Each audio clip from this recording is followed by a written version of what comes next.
जानकी जीवन स्मरण जय जय राम पार्वती पते हर हर महादेव पुंडलीक वरदा हरि विठ्ठल श्री अनंत कोटी ब्रह्मांड नायक राजाधिराज सच्चिदानंद सद्गुरु श्री ब्रह्मचैतन्य महाराज की जय. श्री महाराजांच्या सेवेमध्ये दासबोध बघत असताना आपण गुरुलक्षण बघत आहे. सद्गुरू कसा असावा, सद्गुरू कसा नसावा, कशा पद्धतीचं वर्तन सद्गुरूंचं असतं आणि कशा पद्धतीचं नसतं, असं सर्व बाजूंनी समर्थ आपल्याला समजावून सांगतायत. काल त्यांनी काही गोष्टी महत्त्वाच्या सांगितल्या की सद्गुरू कसा नसतो. त्यांचं म्हणणं आहे तो द्रव्याला विकला गेलेला नसतो किंवा शिष्याचा अंकित नसतो. परमार्थामध्ये खरं म्हणजे शिष्यानं सद्गुरूंचा अंकित होऊन राहायचं आहे. तिथं सद्गुरूच जर शिष्याचा अंकित होऊन राहत असेल तर उलटीकडचाच प्रवास झाला. समर्थ म्हणतायत सद्गुरू हा असा शिष्याचा अंकित नसतो. तो कोणाची भीड बाळगणारा असत नाही, द्रव्याला भुलणारा असत नाही, आपल्याला जे मत मांडायचं आहे त्याबद्दल संकोच करणारा असत नाही, कुणाला काय वाटेल, कुणी आपल्यावर नाराज होईल का वगैरे भीड बाळगून तो राहत नाही. सत्य बोलायला आणि वागायला कचरत नाही. त्याच्या स्वतःच्या मनामध्ये कोणत्याही प्रकारचा लोभ आसक्ती असत नाही. शिवाय सद्गुरू हा शिष्याकडून साधना करवून घेतो. इंद्रिय दमनाबद्दल प्रतिपादनही करतो आणि इंद्रिय दमन कसं करायचं याचं मार्गदर्शनही करतो, त्याचा हट्ट धरतो. ती साधनेची एक खूप मोठी बाजू आहे. साधन मार्गामध्ये शिष्याला सद्गुरूंनी मार्गदर्शन करणं अपेक्षित आहे. असं मार्गदर्शन करण्यापासून सद्गुरू कधी मागं हटत नाही, असं समर्थ म्हणाले. जे असू नये त्याची यादीच समर्थांनी दिली आणि नंतर ते असं म्हणाले की तैसा गुरु नसावा जेणे अंतर पडे देवा.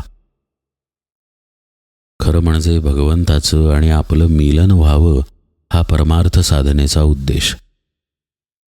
मुळात तिथे वेगळेपण नाहीच आहे. सद्गुरू हे शिष्याच्या ध्यानात आणून देतो की तू जीवभावानी भगवंतापासून वेगळा झाला आहेस, वस्तुतः तूच भगवंत आहेस.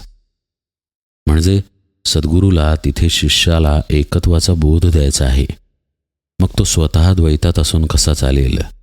अर्थातच तो स्वतः संशयरहित असला पाहिजे, स्वतः अद्वैतावस्थेमध्ये असला पाहिजे. तरच तो शिष्याला भगवंत भेटवू शकेल. समर्थ आपल्याला म्हणतायत की ज्यामुळं देवात आणि आपल्यात अंतर पडेल असा गुरु नसावा. देवात आणि आपल्यात अंतर आहे ते मुळात देहबुद्धीचं आहे. तर समर्थांना हे सुचवायचं आहे की ज्या सद्गुरूंच्या उपदेशामुळं देहबुद्धी वाढते किंवा देहबुद्धीला खत पाणी घातले जाते, असा गुरु हा गुरु मुळात असतच नाही. गुरु हा मूळ देव आणि आपण यातील अंतर नाहीसं करण्यासाठी आहे. नाहीसं करण्यासाठी म्हणजे तिथे अंतरच नाही आहे हे सांगण्यासाठी आहे. म्हणजे थोडक्यात काय तर जो हा उपदेश करतो तो गुरु देवाशी समरसून राहिलेला असला पाहिजे. जो गुरु मिंधा असतो, जो गुरु दुसऱ्याच्या अधीन असतो, ज्या गुरुलाच मुळात द्रव्याचा लोभ असतो, ज्या गुरुलाच मुळात कामना इच्छा वासना असतात, तो गुरु दुसऱ्याला काय कामनाविरहित वासनाविरहित करणार, दुसऱ्याला काय अद्वैतामध्ये नेणार. समर्थ म्हणतायत तुम्ही सावध राहा. असा कोणताही गुरु करू नका की ज्या गुरूंमुळं तुमच्यात आणि तुमच्या आत्मस्वरूपात अंतर पडेल. जो गुरु भीड धरतो आणि बंधनामध्ये अडकवतो अशापासून तुम्ही लांब राहा. पुढे मग ते 28व्या ओळीमध्ये फार महत्त्वाची गोष्ट सांगतात. जेथे शुद्ध ब्रह्मज्ञान आणि स्थूळ क्रियेचे साधन तोची सद्गुरू निधान दाखवी डोळा. सद्गुरू आता कसे असतात हे सांगण्याकडे समर्थ पुन्हा एकदा वळले. ते म्हणतायत जेथे शुद्ध ब्रह्मज्ञान, शुद्ध ब्रह्मज्ञान त्यांच्या ठिकाणी विलसत असतं. म्हणजे असा अर्थ आहे की त्यांनी मुळात स्वतःला जाणलेलं असतं. आपण कोण, देव कोण या प्रश्नांची उकल त्यांनी अनुभवाने जाणलेली असते. असं पहा, आता निरूपणांमधून आपण ऐकतोय की आपण कोण आहे आणि देव कोण आहे. याचा अर्थ असा होत नाही की तो अनुभव आपल्याला आलेला आहे. सद्गुरूंनी तो अनुभव घेतलेला असतो. याचा अर्थ जीवपणाने ते अस्तित्वातच असत नाहीत. ते सदा सर्वदा अखंडत्वाने आत्मभावामध्ये असतात. असं आत्मभावामध्ये अखंडत्वानं राहणं हेच शुद्ध ब्रह्मज्ञान आहे. सद्गुरूंची ती अवस्था असते हे महत्त्वाचं विधान समर्थ इथं करतायत. तो आत बाहेर असत नाही. म्हणजे सकाळी ज्ञानी आहे, दुपारी अज्ञानी आहे, संध्याकाळी पुन्हा ज्ञानी आहे आणि रात्री पुन्हा विषय वासनांमध्ये लोळतोय, असं तिथे असत नाही. मुळात ज्ञानाचं खंडित स्वरूप असणं हे लक्षणच नाही आहे. ज्ञानाचं स्वरूप आहे अखंडत्व. सद्गुरू हा ब्रह्मज्ञानामध्ये असतो. नवे नवे समर्थ म्हणतायत शुद्ध ब्रह्मज्ञानात असतो. आता हे जे लक्षण आहे हे देहापलीकडील आहे बरं का. कारण ब्रह्मज्ञान ही अवस्था देहबुद्धीची मुळीच नाही. पण आपली अडचण इथेच आहे की आपण देहामध्ये आहे आणि पाहिजे तर आपल्याला ब्रह्मज्ञान, आत्मज्ञान. तर शिष्याला हे शिकवावं लागतं की या देहाच्या पलीकडं कसं जायचं. हे तसंच आहे की आपल्याला नदीच्या पलीकडे जायचं आहे आणि आपल्याकडे होडी आहे. आता खरं म्हणजे नदीच्या पलीकडे काय आहे? नदीच्या पलीकडे वाळवंट आहे. पण वाळवंटाचा आपल्याला अनुभव नाही. आपल्याजवळ होडीच आहे. म्हणजे आपली असलेली होडी वापरूनच आपल्याला पलीकडं जावं लागतं. तर वाळवंटाचा अनुभव येतो की जिथे नदी नाही आणि होडीही नाही. पलीकडे गेल्यानंतर होडी सोडावी लागते. नदी पार केली आणि होडीतच बसला तर तो होडीतच बसून राहील, पलीकडे जाणारच नाही. पलीकडे गेल्यानंतर त्याला होडी सोडावी लागते, त्यातून बाहेर यावे लागते. आपल्यालाही हा भवसागर, हे संसार चक्र किंवा आपल्या अंतरात असलेली वासनेची नदी पार करण्यासाठी एक होडी मिळालेली आहे आणि ती होडी म्हणजे आपला नरदेह आहे. पुष्कळ संत चरित्रांमध्ये तुम्हाला असं दिसेल की संतांनी शरीर प्रकृतीकडे लक्ष द्यायला सांगितलं आहे. खुद्द समर्थांचं चरित्र पहा. त्यांनी शिष्यांना बलोपासना पण सांगितली, व्यायाम करायला पण सांगितला, शिकवला, नव्हे करवूनच घेतला. अर्थात काही लोक असा तर्क मांडतात की त्या काळात स्वसंरक्षण अत्यंत गरजेचं होतं. कोणावर कोणती आपत्ती येईल काही सांगता येत नव्हतं. कारण आपल्यावरती, आपल्या राष्ट्रावरती परचक्र होतं. म्हणून साधकानं बलिष्ठ असणं पण गरजेचं होतं. अर्थात हा तर्कसुद्धा बरोबर आहे. पण समर्थांनी शरीर प्रकृतीकडे लक्ष द्यायला का सांगितलं असावं, त्याचा एक सूक्ष्म अर्थ पण आहे. तो हा की साधनेसाठी देह सुस्थितीमध्ये असावा लागतो. देहच जर धड नाही तर आपण साधना तरी काय करणार. आत्मतत्व देहाच्या पलीकडील आहे ही गोष्ट खरी. आत्म्याचा अनुभव इंद्रियांना घेता येत नाही ही गोष्टही अगदी सत्य आहे. पण आपल्या जागृतीमध्ये आपल्या इंद्रियांच्या पलीकडे जाण्यासाठी देहाला साधनेमध्ये कष्ट व्हावं लागतं. देहाने साधनेला बसावं लागतं. ध्यान असेल, नामस्मरण असेल किंवा काहीही, पण आपला देह त्या ठिकाणी असावा लागतो आणि सुदृढ असावा लागतो. त्याचं एक कारण आहे. आपलं मन चंचल आहे. अभ्यासाशिवाय ते स्थिर होत नाही आणि मन स्थिर झाल्याशिवाय पुढील साधना प्रवास घडू शकत नाही. आता आपण बसल्या क्षणी मन स्थिर होत असतं तर प्रश्नच नव्हता. तसं ते होत नाही ही आपली अडचण आहे. याचा अर्थ असा की दीर्घकाळ साधनेचा अभ्यास करावा लागतो आणि मग मन स्थिर होतं. मनानं आमन होणं आणि उन्मन होणं या फार पुढच्या पायऱ्या आहेत. पण मन किमान स्थिर होण्यासाठी तरी काही वर्ष एके ठिकाणी बसून साधनेचा अभ्यास करावा लागतो. आता हे घडण्यासाठी देह सुदृढ स्थितीमध्ये असायला नको का? 5 मिनिटंसुद्धा शांत बसता येत नाही अशा व्यक्तीकडून साधना काय होणार? अर्थात कोणतीही साधना कमी प्रतीची नाही. आपल्याला जेवढं शक्य आहे तेवढं आपल्या परीनं करत राहावं, ते कुठेही वाया जात नाही. पण ज्याला मनाला स्थिर करायचं आहे आणि अमन उन्मन असे साधनेतील उच्च अनुभव घ्यायचे आहेत, त्याला दीर्घकाळ बसणे याखेरीज अन्य काही पर्याय नाही. आसीनच संभवात असं ब्रह्मसूत्रच आहे. बसल्याशिवाय आणि डोळे मिटून बसल्याशिवाय साधनेमध्ये काहीही प्रगती होत नाही. यासाठी आपला देह सुदृढ अवस्थेमध्ये असावा लागतो आणि म्हणून देह निरोगी राखण्याकडे संतांचा कल आहे किंवा उपदेश आहे की तो देह साधनेमध्ये आपल्याला सहाय्यभूत व्हावा. समर्थ इथं काय म्हणतायत पहा. सद्गुरूकडं मुळात शुद्ध ब्रह्मज्ञान असतं आणि स्थूळ क्रियेचं साधन असतं. कारण साधना ही स्थूलच आहे आणि स्थूल देहाच्या माध्यमानेच केली जाते. स्थूल जर देह असेल तर साधना सूक्ष्म आहे, पण मुळात आत्मस्वरूप सूक्ष्म असल्यामुळं साधनासुद्धा स्थूलच आहे आणि अर्थातच ती स्थूल देहाकडून केली जाते.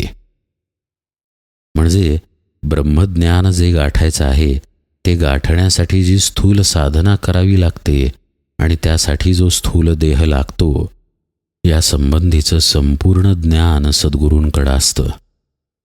म्हणजे स्वतःकडे आत्मज्ञानही आहे, आपण स्वतःही आत्मज्ञानाने परिपूर्ण आहे आणि देहाच्या माध्यमाने साधन कसं करायचं की जेणेकरून या आत्मज्ञानाचा प्रकाश पडेल, हे दोन्ही ज्ञान सद्गुरूंच्या ठिकाणी विलसत असतं. आणि असाच सद्गुरू भगवंत दाखवू शकतो. भगवंत म्हणजेच आपलं आत्मस्वरूप. त्याला इथं निधान असा शब्द समर्थ वापरतायत. तोची सद्गुरू. कोण सद्गुरू? ज्याच्याकडे शुद्ध ब्रह्मज्ञान आहे आणि स्थूळ क्रियेचं साधन आहे. तो सद्गुरू काय दाखवतो? निधान दाखवी डोळा. आपल्या आत्मस्वरूपाला दाखवू शकतो, किंबहुना त्याचा दिशानिर्देश करू शकतो. कारण ही आत्मवस्तू हे निधान दाखवण्याची गोष्ट नाही, शिष्यानं ते स्वतः होण्याची गोष्ट आहे. म्हणजे पहा, 2 गोष्टी स्पष्टतेनं समर्थांनी सांगितल्या की गुरूंनी कसं नसावं आणि सद्गुरू नेमका असतो कसा. आता पुढे ते काय म्हणतात पहा. देखणे दाखविती आदरे, मंत्र पुंकिती कर्णद्वारे, इतुकेच ज्ञान ते पामरे, अंतरली भगवंता. काही लोकांकडं हे शुद्ध ब्रह्मज्ञान असत नाही. ते अनुभवांमध्ये शिष्याला गुंतवतात, लोकांना फसवतात. समर्थ म्हणतायत की ते कसे असतात? देखणे दाखविती आदरे असे असतात, किंवा कानामध्ये मंत्र वगैरे फुंकणारे असतात. आता कानात मंत्र फुंकणे हा अनुग्रहाचा एक प्रकार आहे, पण तो अनुग्रह ब्रह्मज्ञान प्राप्तीसाठी असला पाहिजे, ना की काही अनुभवांसाठी. अनुभव जिथे आहे तिथे द्वैत आहे हे 100% समजलं पाहिजे. कारण अनुभव प्रत्ययाला येतो याचा अर्थ अनुभवाचा साक्षी कोणीतरी आहे. याचा अर्थ आपली आणि भगवंताची अजून भेट झाली नाही. मी प्रकाश पाहिला असं होतं याचा अर्थ मी आणि प्रकाश वेगळे आहोत. मला वेगळेपणाने अहमबुद्धीने प्रकाशाची जाणीव होते. याचा अर्थ देवात आणि माझ्यात अंतर आहे. हे जे देखणं दाखवणं आहे ही प्रकाशाची अनुभूतीच समर्थ सांगतायत, किंवा कोणत्याही स्तरावरची अनुभूती. दाखवणे या शब्दांनी समर्थ सांगत आहेत. अनुभूती दाखवत नाही जो सद्गुरू आहे तो. असा मंत्र फुंकून अनुभूती दाखवणारा सद्गुरू असत नाही. सद्गुरू सांगतो की तुम्ही स्वतःला ओळखा. तुम्ही म्हणून जे देहबुद्धीनं वावरत आहात त्याला विसरायचा प्रयत्न करा. गोंदवलेकर महाराजांचं वाक्य आठवा. महाराज अनंत वेळेला म्हणाले आहेत की नाम घेता घेता स्वतःलाही विसरून जा. हा मार्ग सद्गुरू दाखवतो, स्वतःला विसरण्याचा. अनुभवाने घडतं काय? अनुभवाने मला अनुभव आला ही स्मृतीसुद्धा राहते आणि कदाचित त्याचा अभिमानही होऊ शकतो. कुणात तो अभिमान झाला नाही तर भाग्यच, पण अनुभव आला आहे ही स्मृती तरी राहतेच. सद्गुरू अनुभवाच्या पलीकडे नेतो. सद्गुरू शिष्याला अनुभव स्वरूप करतो आणि हा अनुभव आहे आत्मज्ञानाचा. समर्थ म्हणतात, सद्गुरूंकडं तीनही गोष्टी विलसत असतात. बाणे तिहीची खूण, तोची गुरु सुलक्षण. तीनही गोष्टी म्हणजे शास्त्रप्रचिती, गुरुप्रचिती आणि आत्मप्रचिती. या तिन्हींचा संगम सद्गुरूंच्या ठिकाणी असतो. फक्त शास्त्रप्रचिती किंवा फक्त गुरुप्रचिती असत नाही. तिथे या दोघांबरोबर आत्मप्रचितीसुद्धा असते. हा विषय आपण थोडासा समजून घेऊया. शास्त्रप्रचिती म्हणजे काय? शास्त्रांनी, वेदांनी भगवंताबद्दल जे सांगितलं ते. जसं की उपनिषद सांगतं, तत्वम असि, ते ब्रह्मच तू आहेस, हे उपनिषदामध्ये आहे. हे माहीत असणं म्हणजे झाली शास्त्रप्रचिती. पण हे माहीत आहे म्हणून काय झालं? हे सांगणारा कोणीतरी भेटावा लागतो, ज्यानं तो अनुभव घेतलेला असतो. याचा अर्थच आपले समर्थ सद्गुरू, कारण ते स्वतः आत्मरूप झालेले असतात. आता ज्यानं अनुभव घेतलेला आहे त्यानं जर सांगितलं की ब्रह्म म्हणजे काय आणि तू म्हणजे काय आणि मी म्हणजे काय, तर ती झाली गुरुप्रचिती. म्हणजे सद्गुरू मुखातून तत्वम असि हे ऐकणं ही झाली गुरुप्रचिती. गुरु शिष्याला स्वतःच्या अनुभवातून, स्वतःच्या प्रचितीमधून सांगतात की तू स्वतःला देह समजत आहेस, तो देह म्हणजे तू नाहीस. तू या देहाहून वेगळा असलेला चैतन्य तत्वरूप आत्मा आहेस, सच्चिदानंद स्वरूप परब्रह्म आहेस. हे त्यांचं जे आपल्याला सांगणं आहे ही गुरुप्रचिती आहे. कारण हे त्यांच्या प्रचितीचं ज्ञान आहे, वाचनाचं नाही. पण म्हणून आपल्याला ते ज्ञान होतं असं नाही. मग ते ज्ञान व्हावं यासाठी सद्गुरू साधना सांगतात, गुरुपदिष्ट साधना. आणि ही गुरुपदिष्ट साधना केली की गुरुकृपेनं सद्गुरू ज्या अनुभवामध्ये आहेत त्याच अनुभवामध्ये शिष्य पोचतो. म्हणजे पहा, सद्गुरू ज्या अवस्थेत आहेत त्या अवस्थेमध्ये शिष्य जातो. म्हणून तर गुरुस्तवनामध्ये समर्थ म्हणतात की सद्गुरूला परीसाची उपमा देता येत नाही, कारण परीस लोखंडाला परीसपण देत नाही. लोखंडाचं तो सोनं करेल, पण स्वतः परीसरूपानं वेगळा राहील. सोनं त्याचं होईल, पण त्या सोन्यामध्ये दुसऱ्याला सोनं करण्याचं सामर्थ्य नाही, ते परीसाकडेच राहील. सद्गुरू मात्र शिष्याला सद्गुरूच करतात. आपणा ऐसे करीती तात्काळ, नाही काळ वेळ तया लागी, असे सद्गुरू असतात. म्हणजे ते शिष्याला शिष्य म्हणून राहूच देत नाहीत. शिष्य शिष्याच्या दृष्टीनं शिष्यत्वातच असतो बरं का. समर्थ स्वतःला भगवंताचे शिष्यच समजतात. गोंदवलेकर महाराज स्वतःला तुकामाईंचे शिष्यच समजतात. स्वतःला ते मी महाराज झालो असं समजत नाहीत. पण सद्गुरू शिष्याला शिष्य ठेवत नाही. सद्गुरू शिष्याला सद्गुरूच करतो. तो स्वतः ज्या आत्मानुभूतीमध्ये आहे त्याच आत्मानुभूतीमध्ये शिष्याला तो स्थिर करतो. आता हे गुरुचं ज्ञान राहिलं नाही, हे झालं शिष्याच्या स्वतःच्या अनुभवाचं ज्ञान. म्हणून ती झाली आत्मप्रचिती. असा हा शास्त्रप्रचिती ते गुरुप्रचिती ते आत्मप्रचिती असा प्रवास आहे. हे तीनही प्रवास एकत्रितपणे ज्या ठिकाणी आढळतात ते सद्गुरूंचं स्थान आहे असं समर्थ सांगतायत. बाणे तिहीची खूण, तोची गुरु सुलक्षण. तेथेची रिघावे शरण, अत्यादरे मुमुक्षे, असं समर्थ म्हणतात. तुम्हाला जर शरण जायचं असेल तर तर अशाच ठिकाणी जा जिथे या तीनही गोष्टी अस्तित्वात आहेत. नुसतं कोरडं ब्रह्मज्ञान सांगणारे नाहीत, तर ज्यांनी स्वतः गुरुप्रचितीच्या मार्गानं आत्मप्रचिती घेतलेली आहे अशा ठिकाणी शरण जा. तेच तुम्हाला उद्धरू शकतील.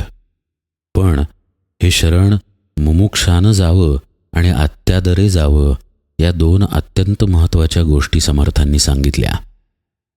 तेथेची रिघावे शरण ठीक आहे, पण कसं? अत्यादरे. मला काहीतरी माहीत आहे, मला काहीतरी कळतं, आता या गुरूंकडं आलेलो आहे, हे काय सांगतायत बघूया, पटलं तर ठीक आहे, अशा भावानं जाणं म्हणजे अत्यादरे नव्हे. अत्यादरे या शब्दामध्ये शरणागती आहे, नम्रता आहे, लीनता आहे, आर्जव आहे. या सगळ्या गुणांनी युक्त होऊन सद्गुरूंना शरण जावं असं समर्थ सुचवतायत. मी कुणीही नाही हे शाब्दिक ज्ञान किंवा शाब्दिक बडबड तिथं असू नये. मी कुणीही नाही हा खरोखरचा नम्रता भाव तिथं असावा. अशा भावानं आत्मस्वरूपामध्ये स्थिर होण्यासाठी शरण जाणं म्हणजे अत्यादरे शरण जाणं. आणि हे कुणी जावं? जो मुमुक्षु आहे त्यानं जावं, म्हणजे ज्याला मोक्षाची तीव्र इच्छा आहे त्यानं जावं. मुमुक्षु लक्षणं समर्थांनी सांगितली आहेत, ती यथावकाश पुढे येतीलच. पण गोंदवलेकर महाराजांच्या भाषेत सांगायचं झाल्यास, सद्गुरूंच्या आठवणीमध्ये, भगवंताच्या आठवणीमध्ये, किंवा मला भगवंत कधी भेटेल या जाणीवेने जो रात्र रात्र अक्षरशः रडतो, कासावीस होतो, तो मुमुक्षु असतो. अशा मुमुक्षूनं, ज्याला ही भगवत प्राप्तीची तळमळ लागलेली आहे, आशानं सद्गुरूंना शरण जावं, आणि तेही अत्यादरे असं समर्थ सांगतात. बाणे तिहीची खूण, तोची गुरु सुलक्षण, तेथेची रिघावे शरण, अत्यादरे मुमुक्षे. पुढे समर्थ गुरुलक्षणामध्ये काय निरूपण करतायत ते आता आपण यथावकाश पाहूया. आज निरूपण सेवेला इथेच विराम देतो. जानकी जीवन स्मरण. जय जय राम.